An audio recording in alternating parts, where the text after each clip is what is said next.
This question is about the hydrogen carbonate carbonic acid buffer system which is present in our blood, and it will help maintain the pH at 7.4, which is what the role of a buffer is to ensure the pH is kept constant.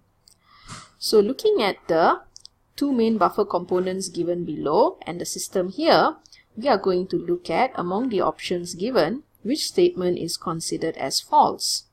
For A, carbonic acid bicarbonate are a conjugate acid-base pair. This is true since the difference in a conjugate acid-base pair is 1 proton. Now for B, the buffering capacity is greater for a rise in hydrogen ion concentration than for a fall in hydrogen ion concentration is also a true statement. Let's see why looking at the equation above here. So suppose more hydrogen ions were present in the system, this would cause a rise in hydrogen ion concentration. Your system will shift to the right to consume the added hydrogen ions, and for this to happen, it will use up the bicarbonate ions available. Okay. If there is a sudden drop or fall in hydrogen ion concentration, your system will shift to the left to increase back the hydrogen ion concentration and ensure the pH remains relatively the same.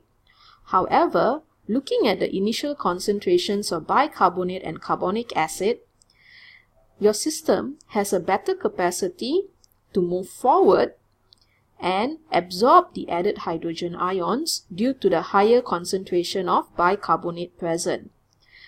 This is in comparison to moving in reverse, whereby the concentration of carbonic acid is rather low, making the capacity to produce more hydrogen ions much lower, or making the reaction more difficult to go in reverse compared to moving forward. Hence, B is actually a correct statement. As for C, a rise in hydrogen ion concentration in the blood would shift the equilibrium to the right. This is correct, as we have discussed this part in part B. Now for D, increased breathing rate would decrease the pH of blood. If your breathing rate were to increase, that would mean more carbon dioxide will be exhaled out of your body. This would cause your equilibrium to shift right. And if the system is going to move right, it is going to use up more H+ concentration or H+ ions, which means your pH would increase when the concentration of H+ decrease. So this is a false statement. The pH would in fact increase due to the fall in hydrogen ion concentration.